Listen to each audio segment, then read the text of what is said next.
normaltasunera pasatzeko, bidea egin behar dela, ezta?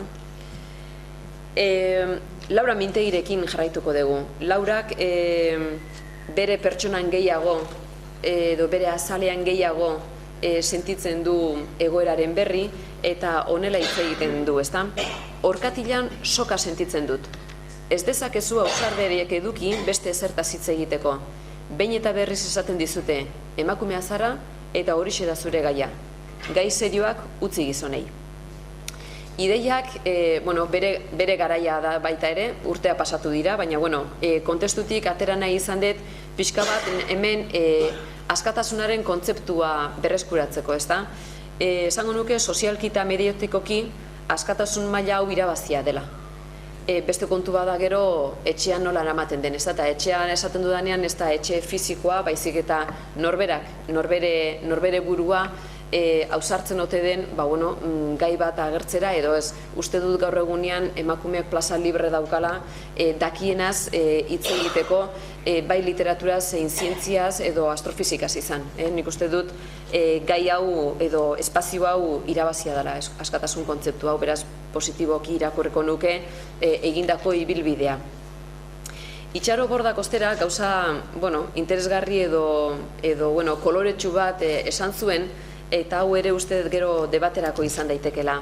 Berak esaten du, faltan dugu beste literatura batzuetan bezala, emakumeen hitzen inguruan gertakari literarioa edo happening bat sortuko duen emakume taldea. Emakume taldea edo emakume bat. Hau da, berak hitz egiten duena da, pixkat star bat behar genuela euskal literaturan ere, beste literaturetan zegoen bezalaxe. Eta, dinot, sortu dira taldeak, sortu dira kritikariak, eta sortu dira emakumezko idazle happeningak ere, azkenengo urte hauetan. Eta zer gertatu da? Ez dakit, zer iruditu zaigu happening horiek?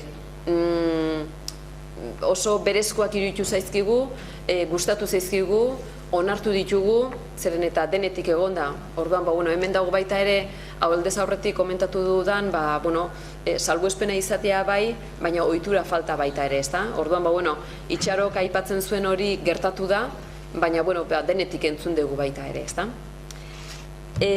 Miren Agurrekin jarraituko dut, Miren Agur Meabek, berak esaten dugu, barneratu egi dugu estereotipoa, eta aipatzen du, gizonezkoa, berdin burua, berdin agerikotasuna, berdin garrantzitsua. Silogismo hori egiten dugula, ezta? Eta emakumezkoaren kasuan ostera, bihotza, intimismoa eta ez hain garrantzitsua.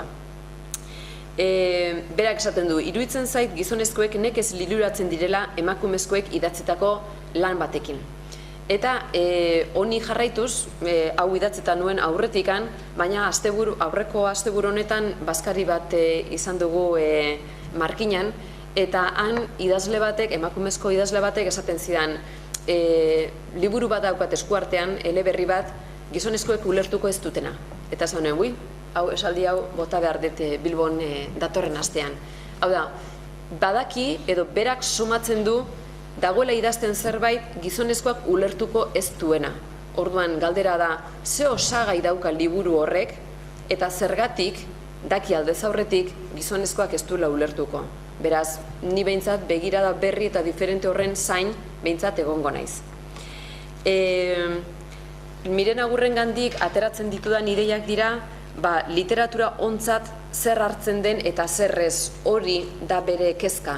Zeren eta esaten baldin badu kanon eta estereotipo batzuk daude, berak badaki, berak zehaztu duen bigarren estereotipo horretan baldin badago, ez dala onartua izango edo ez dala ulertua izango, ez dala baloratua izango, ezta? Eta, ekarri dut, oain dela, ez dakit pare bat aste, edo, honezkero egunak berehala pasatzen dira, baina gauza bitxi bat, Ramon Zaizar Bitoriak bere azken liburua aurkeztu duenean Martutene, editoreak halako aipamen bat egin zuen, ezta? Eta asko gustatu zitzaidan, da hau ere irakurri nuen esan nuen, hau bilbora doa. Eta jartzen du, argitaletxeak esaten duenez, eta editorearen hitzak dira, Ramon Zaizar Bitoriak bere eleberri onena idatzi du, eta kakotxartean dago intimoena. Orduan, sekula entzun gabe geunden halako deklarazio bat, ezta? Ramon da, baina bere editoriak esan du libururik onena idatzi duela, hau da, bere libururik intimoena. Beraz, bueno, Miren Agurrek aipatzen duen bikoiztasun hori esango nuke, bueno, apurtzen hasia izan daitekeela. Beste irakurketa batzuk egiten behar bada hasiak garela. Eta, bueno, nik hau baikortasunez aipatuko nuke. Eta azkenik, Jolanda Arrietaren aipu bat jaso dut, eta berak oso ezberdina da besteen aldian, baina berak esaten zuen, zuk egin esan digute, eginak erakutziko duta. Bestea, hau da, errekonozimendua edo, helduko da. Baina hori ez da horrela.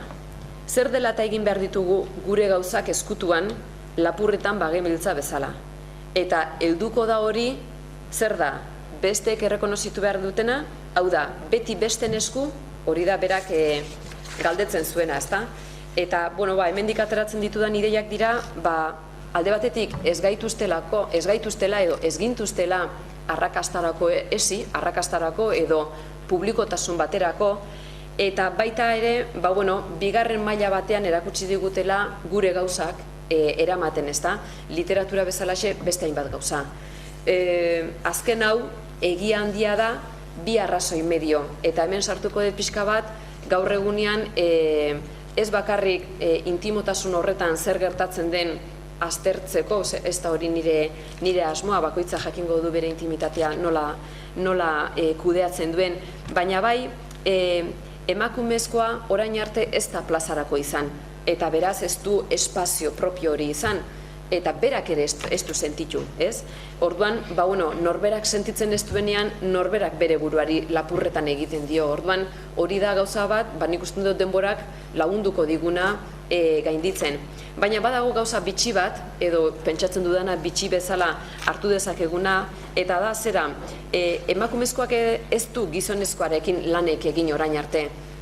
Oso arlo gutxitan esango nuke, baina oso sektorek hartzen baldin baditugu sektore oso gizonezkoenak direnak, eta emakumearena badakigu emakumearen lekua etxea edo eta beste esparru inguruko batzuk izan dituela orokorrean hitz egiteko, ezta?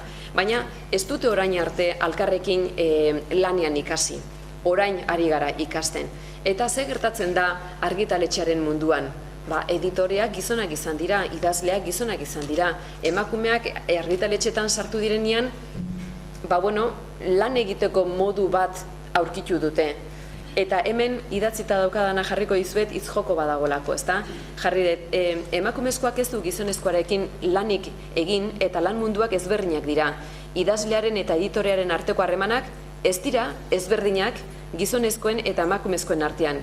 Izaera eta lan egiteko modua ezberdinak dituztenean. Orduan, hau, izjokoa egin dut polita gelditzen delako eta egia zintzeroa dalako. Zenbatetan topatu ditugu, emakumezko idazleak esango nuke alako frustrazio puntu batekin, editorearen gandik beste zerbait espero zutelako. Eta nik aztertu ditut, harreman horiek eta esaten dut, editoreak berdina da gizonezkoarekin eta emakumezkoarekin, gertatzen dena da emakumezkoa eta gizonezkoa ez direla berdinak. Orduan, alkarri eskatzen diotena, alkarrengandik espero dutena, bai balorazioan eta ezberdina da. Beraz, hori ere ikasteko bidean daukagu, ez?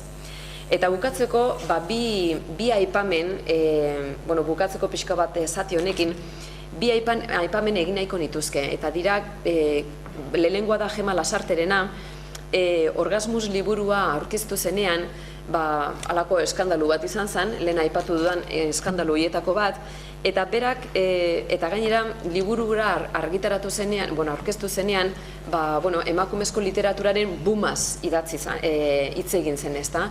Emakumezkoak modan zeudela, eta emakumezko askok idazten zuela, eta bar. Eta berak, bere artikuluaren bukaeran hauxe esaten du. Emakumeak idazten ari dira.